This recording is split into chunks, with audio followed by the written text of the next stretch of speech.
Good afternoon. चलिए लिखिए एक छोटा सा question. What will be the GHA of sun? What will be the GHA of sun on 1st September 92 at 1000 hours GMT? What will be the GHA of sun on 1st September 92 at 1000 hours GMT?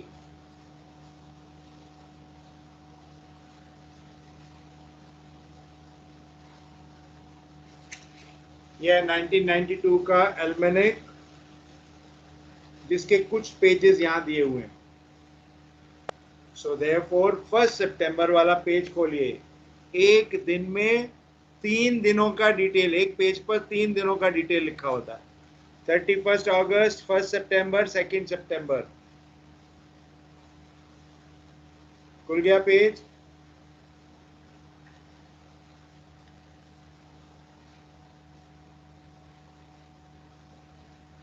Everybody okay? First column, yes sir. 31, 1 और 2। पहला column देखिए, लिखा है सन। Yes sir. First, पहली तारीख में जाइए, 1000 hours. क्या मिलती है आपको वैल्यू?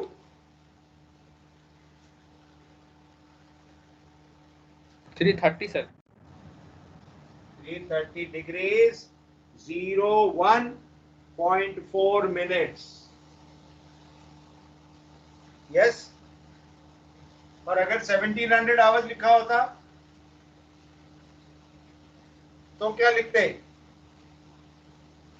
इसी दिन instead of 10, if it was 17, क्या करते? 75 degree sir. No, 075. It's always in 3-figure notation. This is always like this. So it will be 075, 02.8 minutes. ये ठीक नहीं है. This is how it should be.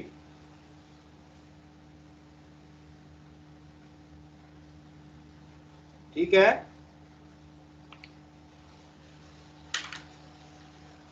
अब लिखिए next. What will be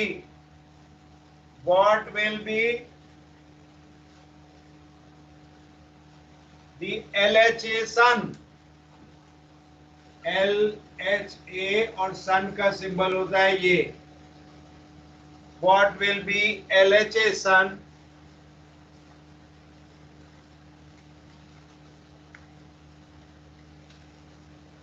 on 29th November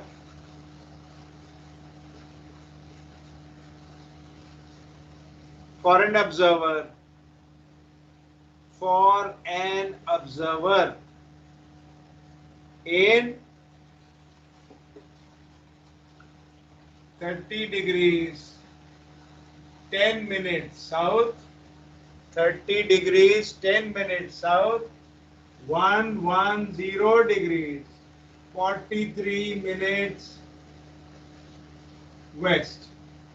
What will be the LHA of sun on 29th November 92 for an observer in 30 degrees 10 minutes south, 110 degrees 43 minutes west at 0640 20 hours, minutes and seconds GMT. GMT is also written as UTC. GMT या UTC. फिर से repeat करता हूं. Find the LHA of sun on 29th November for an observer in 30 degrees 10 minutes south, 110 degrees 43 minutes west at 06 hours 40 minutes 20 seconds GMT.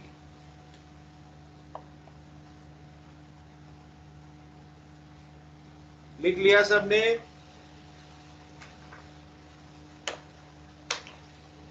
अब पिछले question में हमने GHA निकाला था, यस। अब चाहिए हमें एलएचए। ये फॉर्मूला याद आ रहा है? अभी लिखा था हमने, yes. LHA is GHA minus west longitude. Longitude ये रहा। GHA नॉटिकल एल्मेनिक से आएगा। पिछली बार हमने आवर्स का लिया था, आवर्स, मिनट्स और सेकंड्स का। कौन सी तारीख को? 29 को। रिमेंबर, नॉटिकल एल्मेनिक जीएमटी से बना हुआ है, हमें जीएमटी दिया हुआ है। सो 29 नवंबर को खोलेंगे। 29 नवंबर का पेज निकालिए। 29 नवंबर 06 आवर्स ऐसे लिखेंगे, GHA सन फॉर 6 आवर्स। क्या वैल्यू होनी चाहिए?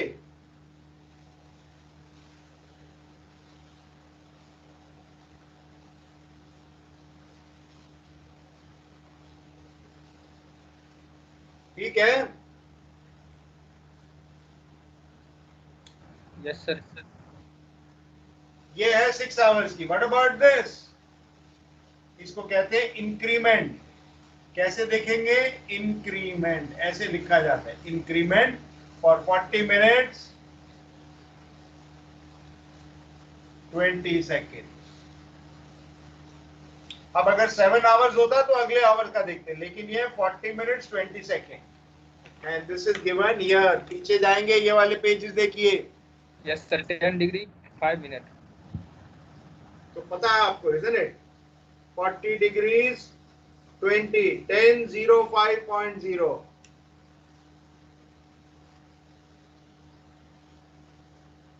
इन दोनों को टोटल कर देंगे। सो टोटल जीएचए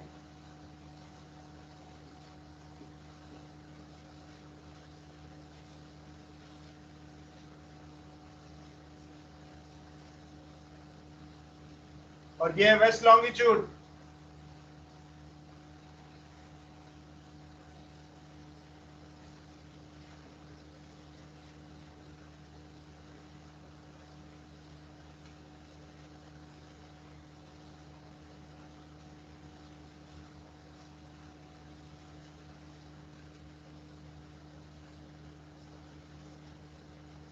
ये क्या हो गया?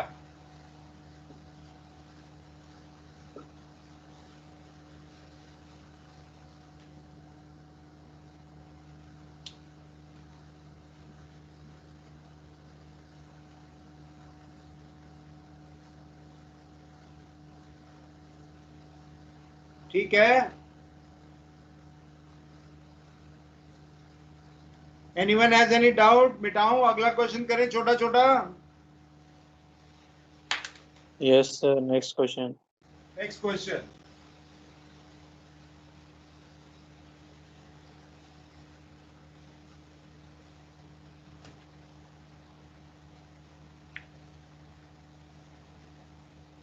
on 30th April on 30th April 1992, what will be the LHA of star Aliyat?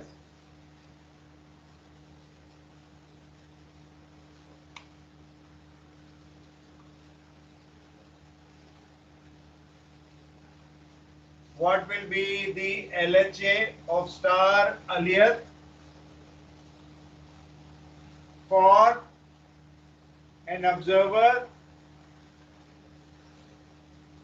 in 30 degrees south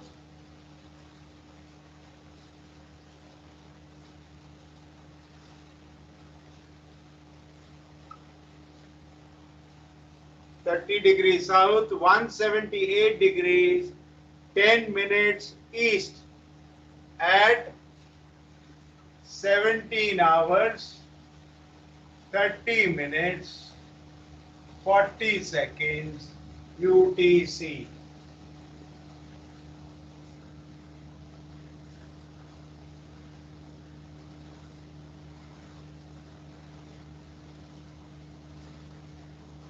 What will be the LHA of star Aliyat on 30th April 92 for an observer in 30 degrees south, 178, 10 minutes east at 17 hours, 30 minutes, 40 seconds UTC.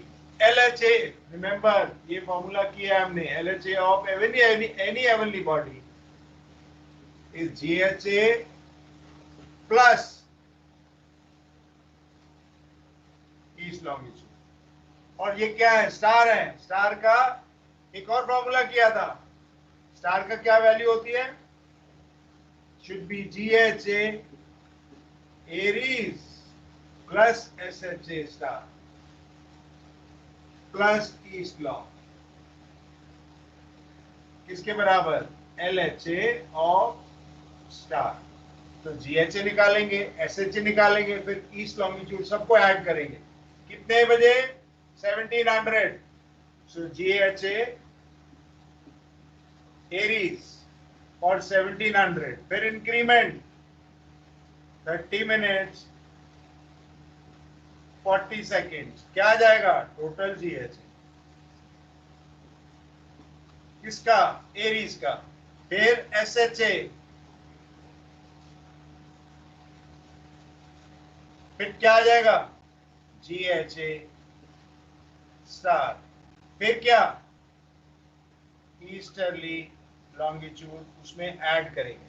सब हम add करते जा रहे हैं क्योंकि सारी value, ये भी प्लस है, ये भी प्लस है, ये माइनस करते अगर वेस्ट होता. चलिए, एरीज कहां दिया हुआ है? बाईं तरफ, left hand side. Open the page of 30th April. Left hand side 17 hours, 113, 53, 2.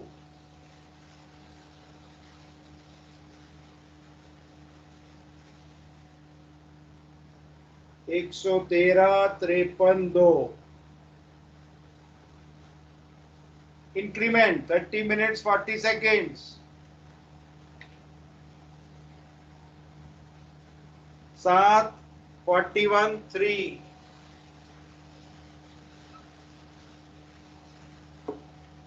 Next column है एरीज का. पहला कॉलम सन और प्लैनेट्स का, दूसरा एरीज का.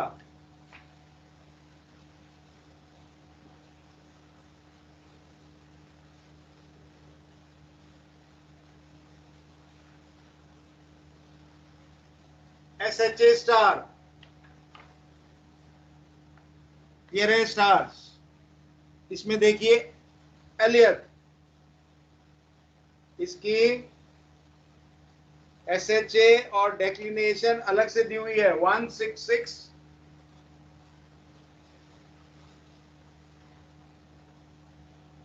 33.9. उसके आगे डेक्लिनेशन भी लिखी हुई है. अभी डेक्लिनेशन का काम नहीं है, इसके लिए नहीं लिखा हमने. सो इन दोनों को जोड़ देंगे.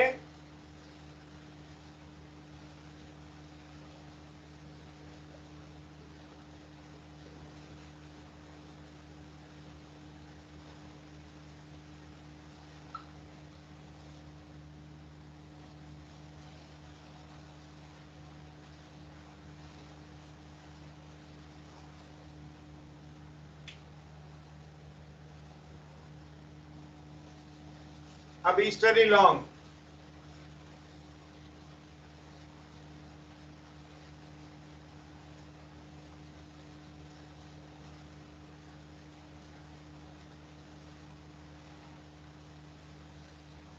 and nothing can be more than 360. so ये क्या होगा? LHA star. इसमें से 360 माइनस कर देंगे.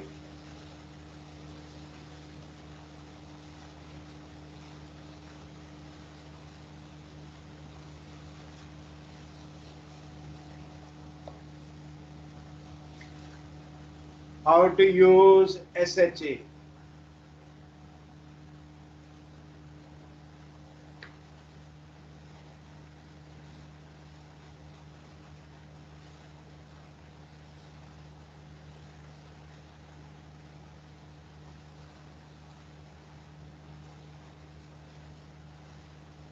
क्लियर है यहां तक?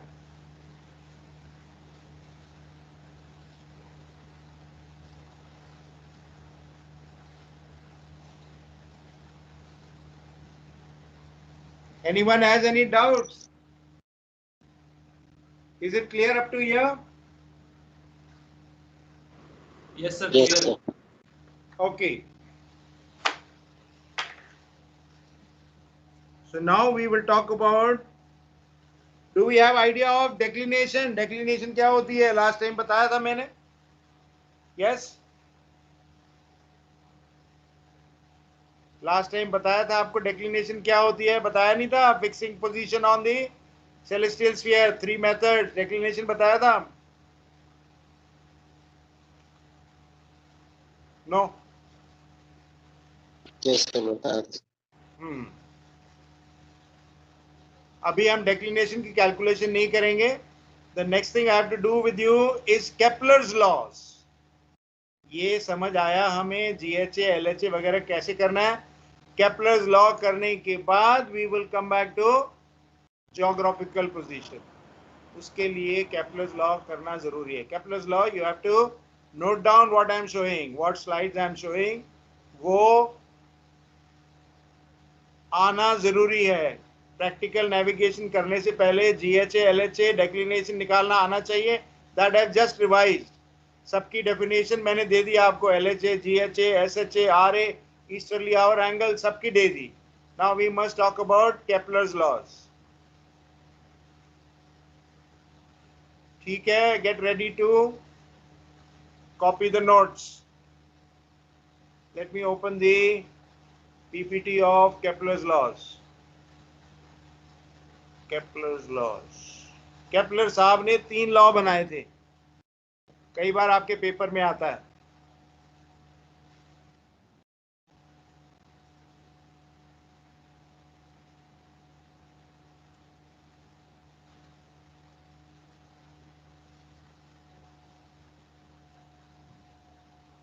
चलिए लिखिए, please copy down.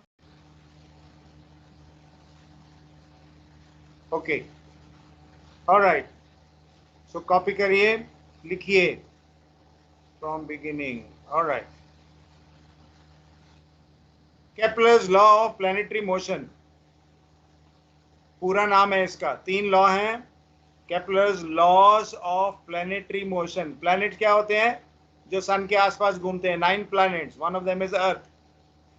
Allow a deep insight into movement of all the 9 planets including earth around the sun.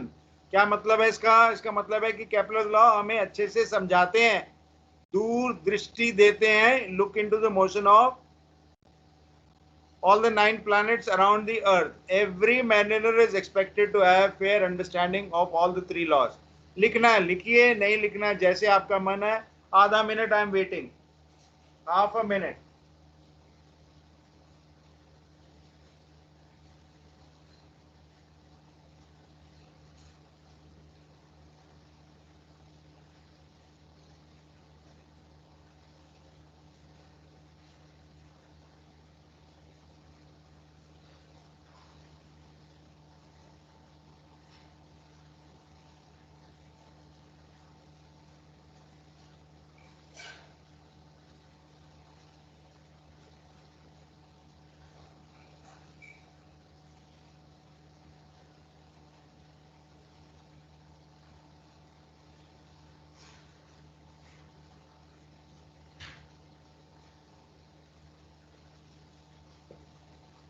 When you are done, please make noise so that I can go on the next slide. Yes, sir. Yes, sir. चले आगे. हो गया? Yes, sir. 1 minute से last वाला point बोल. हाँ जी, हाँ जी, लिखिए.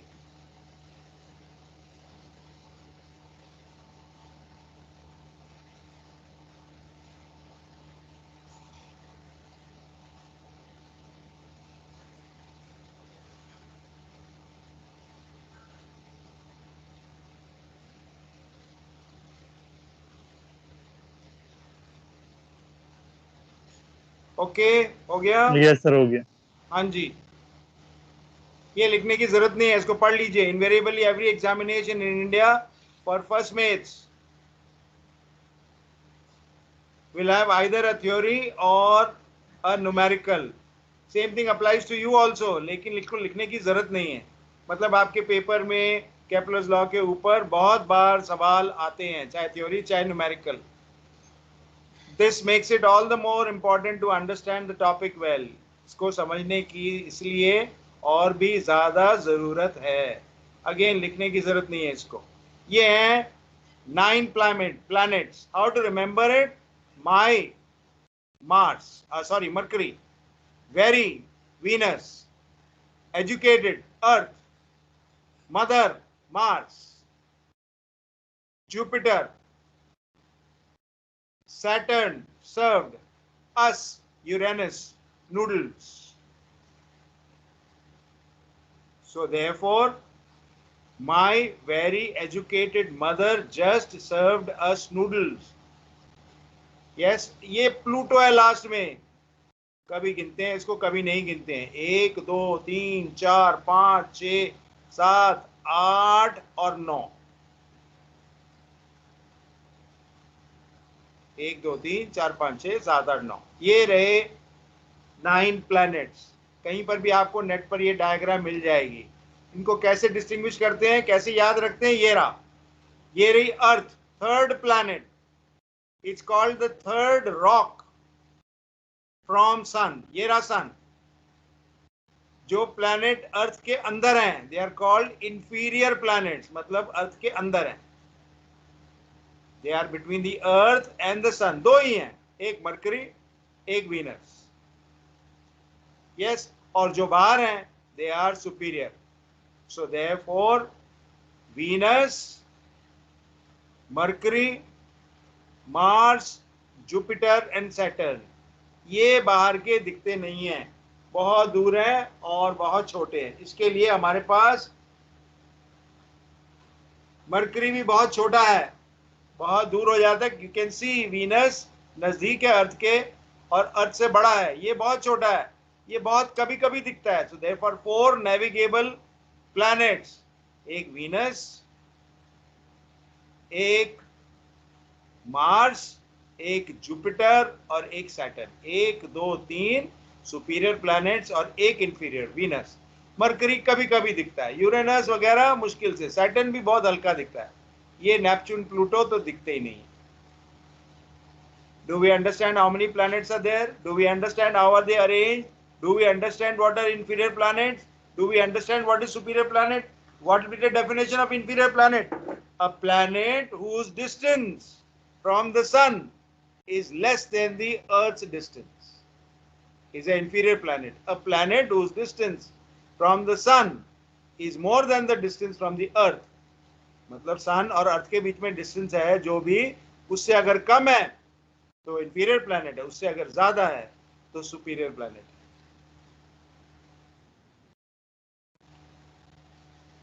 फिर अटक जाता है, क्या होता है?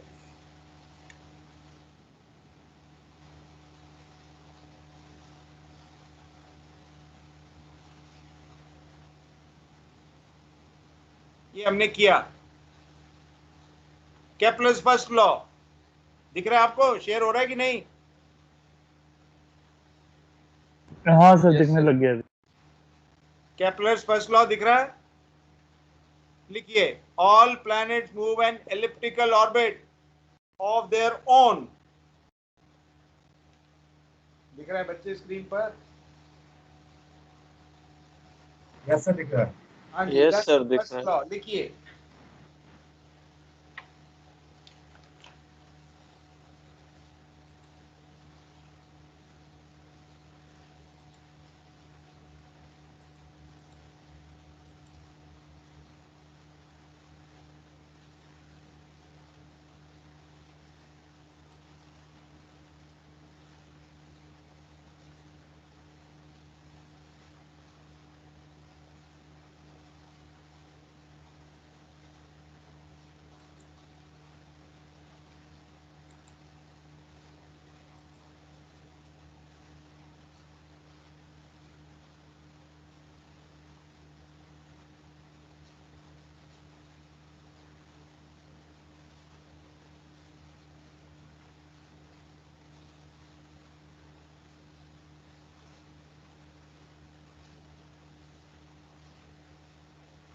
all planets move in an elliptical orbit of their own while the sun remain fixed at one of the foci. तो एलिप्टिकल ऑर्बिट मतलब एलिप्स क्या होता है और फोसाई क्या होते हैं अभी देखते हैं। पहले डेफिनेशन लिख लीजिए एलिप्स की, ये है first law, Kepler's first law. ये है डेफिनेशन एलिप्स की, और इसको डायग्राम से कैसे रिप्रेजेंट करेंगे अभी बताऊंगा। The locus of a point such that the sum of distances from two fixed points called foci is always constant. इससे पहले बताया आपको केपलर्स लॉ, अब एलिप्स की डेफिनेशन बता रहे हैं।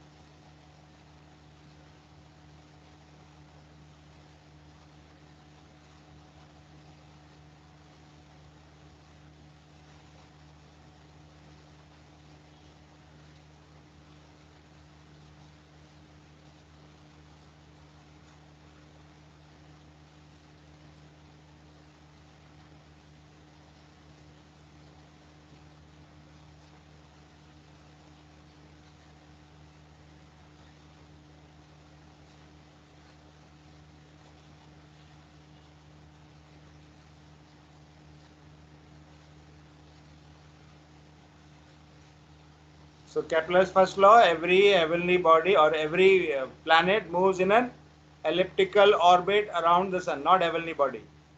सिर्फ 9 बॉडीज की बात कर रहे हैं। लिख ली डेफिनेशन एलिप्स की। ये है उसकी रिप्रेजेंटेशन, ये है रिप्रेजेंटेशन।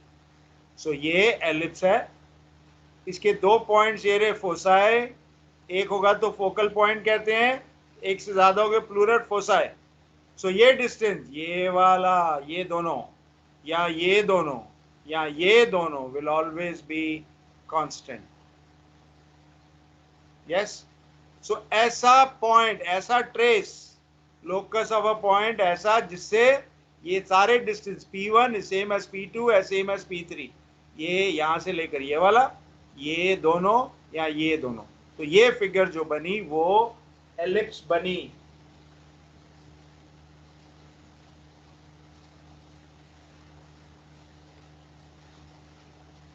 और यही चीज जो मैंने दिखाई थी, दिखा रहा हूं आपको, यही थी डेफिनेशन में। ये देखिए, an ellipse is the set of all points in a plane such that the sum of distance from 2 points is a constant. So d1 d2 अगर मैं जोड़ दूंगा और कोई भी पॉइंट ले लूंगा, ये ले लूंगा, यहां पर भी ये और ये, यहां पर भी ये और ये, will always be constant. Do we understand what an ellipse is?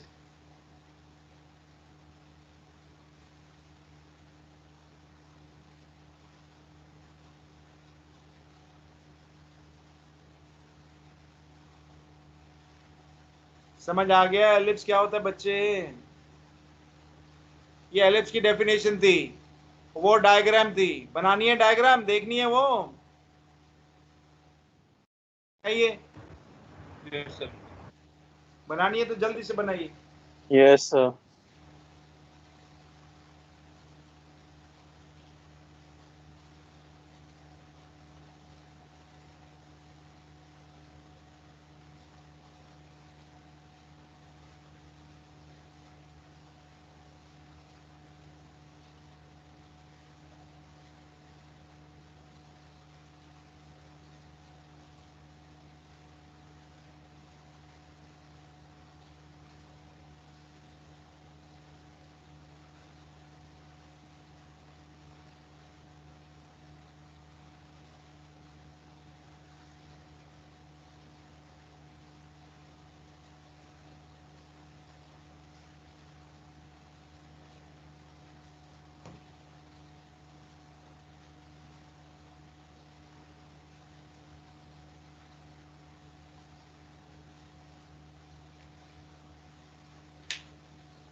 अब आपकी लेवल से थोड़ा सा ज्यादा है, ये हो गया, आगे चलें।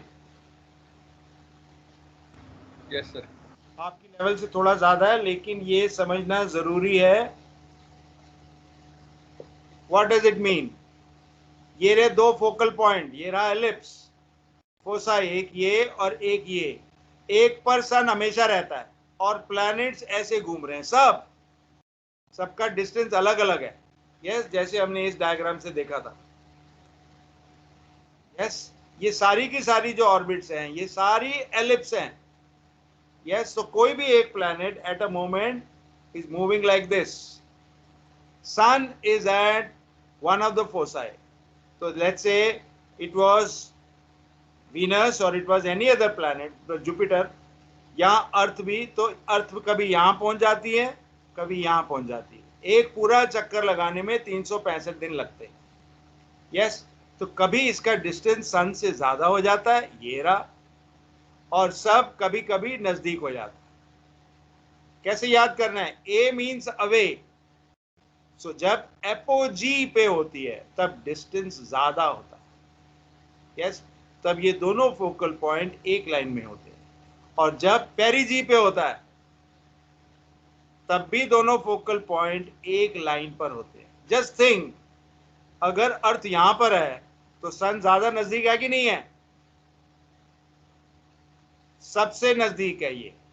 तो इसका मतलब सन जो होगा सबसे बड़ा दिखेगा। इसका मतलब सन की साइज बड़ी होगी। इसका मतलब सेमी डायमीटर ज्यादा, सेमी डायमीटर हम रेडियस नहीं कहते, सेमी डायमीटर कहते हैं। सेमी डायमीटर ज्यादा होगा जब सन यहां पे होगा। Apogee, apogee means away.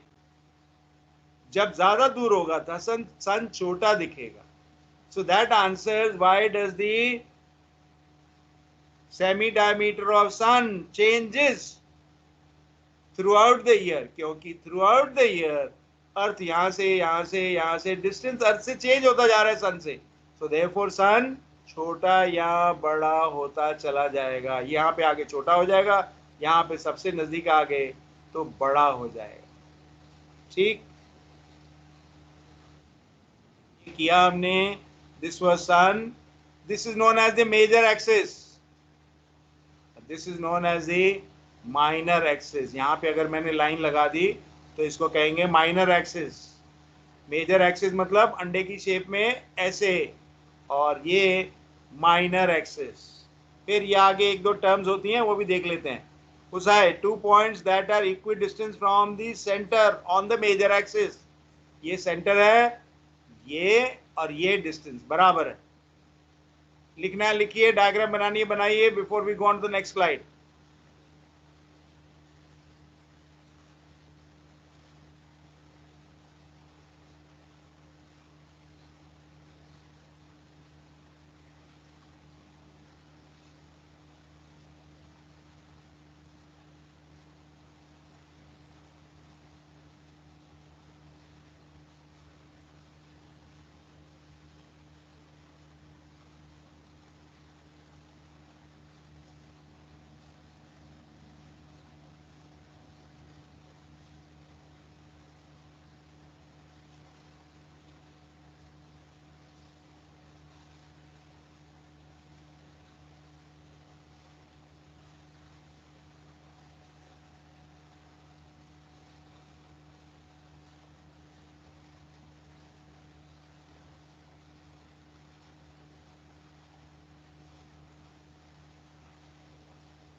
So when sun is at apogee, when earth is at apogee, we say it is at aphelion.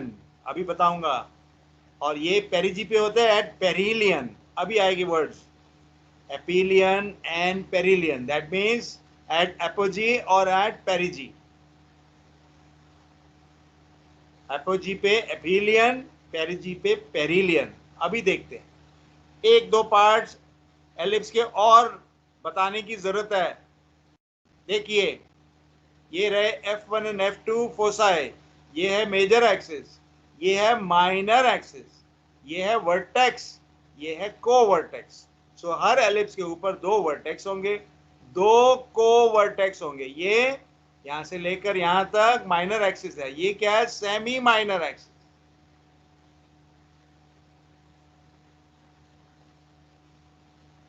और यहां से लेकर यहां तक semi major axis. Linear eccentricity, we don't have to worry about it. जैसे diagram बनी हुई है ऐसे बनाएंगे तो बड़ा अच्छा है। This is connected with first law, क्योंकि we are talking about elliptical motion, that means we are talking about ellipse, और ellipse के ऊपर क्या क्या positions हैं, vertex, co-vertex, semi minor axis, minor axis, major axis, semi major axis, foci and center। जैसा बना हुआ है प्लीज बना लीजिए, ज्यादा अच्छा रहेगा।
हो गया, आगे चलें।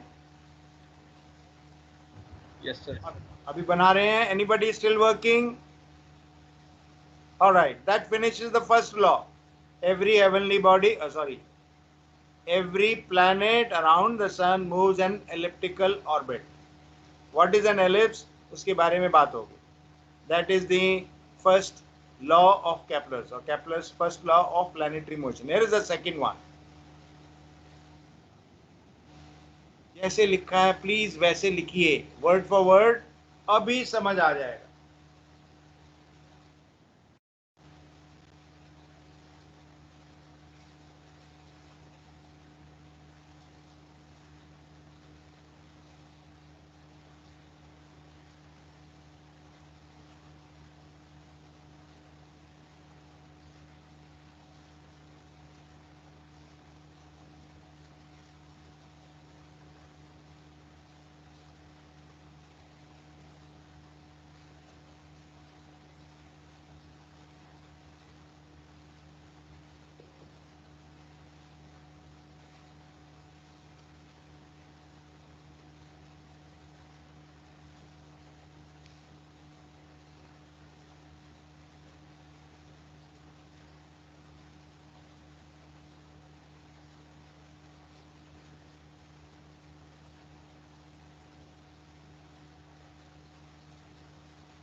line from the sun to a planet sweeps equal areas in equal time.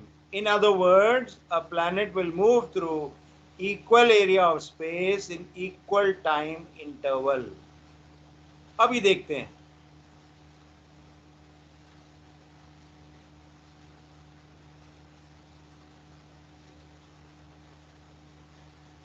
लिख लिया? लिख रहे हैं? वेट करूं? आगे चलूं?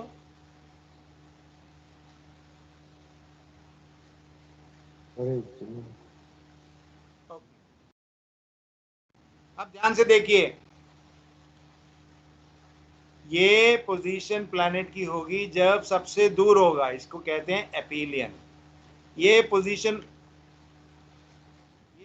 होगी प्लैनेट की जब सबसे नजदीक होगा, इसको कहते हैं पेरिलियन. इसका मतलब when the body is at apogee we call it is in aphelion. When the body is at perigee we call it perihelion. Definition लिखिए, when a planet is closest to the sun it is said to be in perihelion. When a planet is farthest from the sun,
हाँ जी, लिख लिया?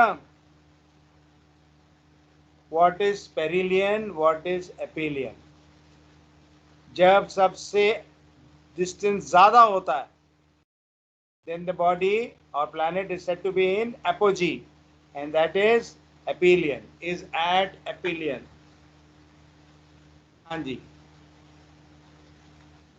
ये पिछला वाला हो गया बच्चे? Yes sir. हाँ जी.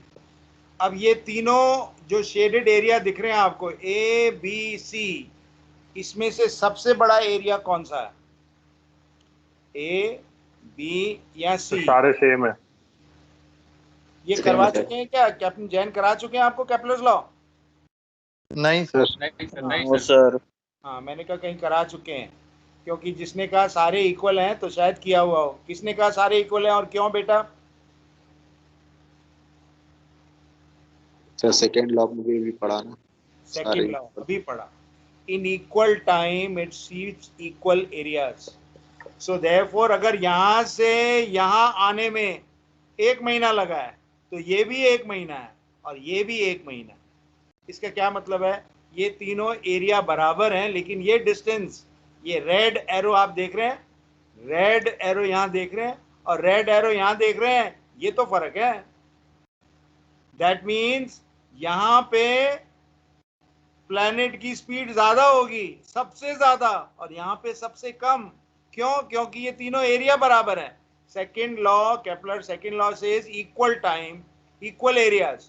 सो अगर ये 1 महीने का टाइम है, ऐसे ऐसे और ऐसे, सो देयरफॉर ये डिस्टेंस तो फर्क है. That means speed of the planet around the sun will vary. It will be maximum when at perihelion, it will be minimum when at aphelion. जल्दी से डायग्राम बनाइए तो मैं सवाल पूछूंगा इसके ऊपर based. Sun is at foci. This is the diagrammatically representation of second law. Equal time equal areas.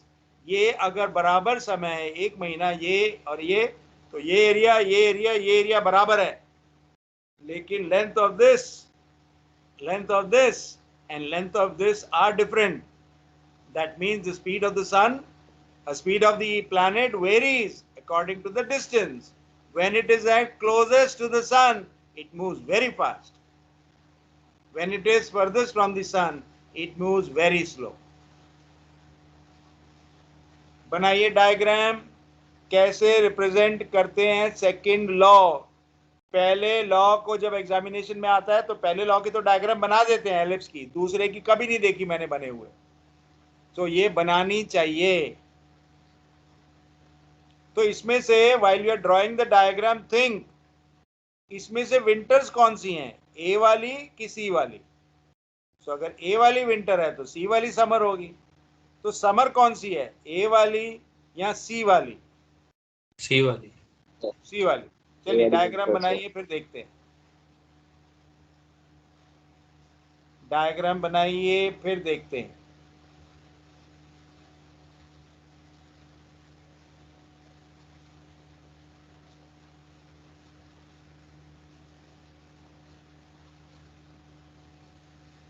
सी वाली समर क्यों होगी? क्योंकि अर्थ के नजदीक आ गया, इजंट इट? अर्थ नजदीक आ गई सूरज के तो ज्यादा गर्म हो गया. That's why you are saying no. Yes sir. हाँ जी, very good, but that answer is wrong. अगर इंडिया में नॉर्दर्न हेमिस्फीयर में समर है तो सदर्न हेमिस्फीयर में विंटर है. दोनों अर्थ के हिस्से अलग अलग नहीं हो गए. एक ही समय में आधी अर्थ में समर होती है, आधी अर्थ में विंटर होती है. तो आधी अर्थ यहाँ पर है और आधी अर्थ यहाँ, ऐसे थोड़ी होता है. सर वो टिल्टनेस की वजह से है जो earth. It is nothing to do with seasons. ये तो मैंने जानबूझ के आपको पूछा. Seasons are because of the tilting of the axis. Next topic, after we have done some numericals on this, after we have done amplitude, after we have done azimuth. So ये करेंगे, फिर इसके बाद में amplitude करेंगे, फिर azimuth करेंगे, फिर seasons करेंगे. एम्पलीट्यूड के 2-4 क्वेश्चन मैंने किए थे, लेकिन डेरिवेशन ऑफ द फॉर्मूला बाकी है, आता है कई बार पेपर में. Anyway, let's finish this second law which says equal time, equal areas. क्या लिखा था? In a line from sun, it sweeps equal area in equal time. अगर ये तीनों एरिया एक ही टाइम के हैं तो एरिया बराबर है. स्पीड वेरीज, पूरी की पूरी अर्थ, समर और विंटर यहां से नहीं डिसाइड होता है.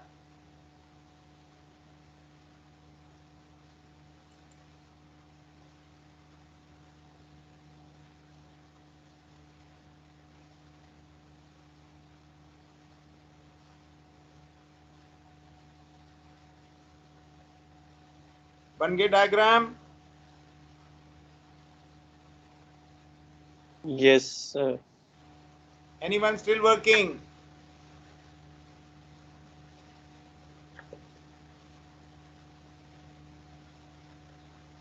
हाँ जी, here is the next one. ये वही डायग्राम है छोटी की हुई. ये मैं ऑलरेडी आपसे पूछ चुका हूं, which is the largest and which is the least of areas. कुछ भी नहीं, सारे दोनों तीनों बराबर हैं. When a planet is in perihelion, it's orbital velocity increases. क्योंकि ये वाले एक महीना जो भी है, एक महीना 1.5 महीना जो भी है, same number of time, same duration of time, यहाँ पे it goes very fast. So when a planet is in perihelion, its orbital velocity increases. When a planet is in aphelion, its orbital velocity decreases. Diagram आपकी बनी हुई है, इसके साथ ये जैसे लिखे हुए नोट्स लिखिए. ये भी केपलर सेकंड लॉ से आ रहे हैं. सो क्वेश्चन है, why does the speed of a planet vary around the sun? According to the Kepler second law,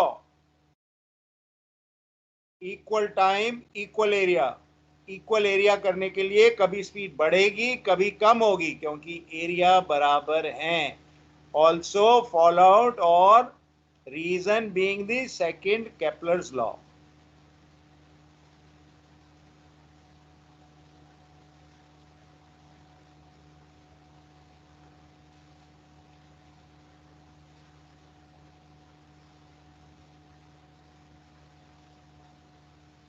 जल्दी से लिखिए। Kepler's third law is the most important law.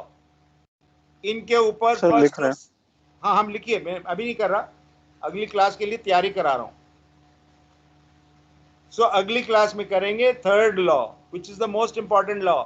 उसके ही न्यूमेरिकल होते हैं, इनके कोई न्यूमेरिकल नहीं होते, एटलीस्ट हमारे लेवल सर, पे, लिख लिया। आपके लेवल पे कोई न्यूमेरिकल नहीं। सो आज हमने क्या बात की? सर, ये हाँ जी, मैं वेट कर रहा हूं, कुछ पूछना चाहते तो पूछिए, otherwise I will quickly revise. Yes sir. GHA, LHA, SHA, RA, easterly hour angle, that is what we have done.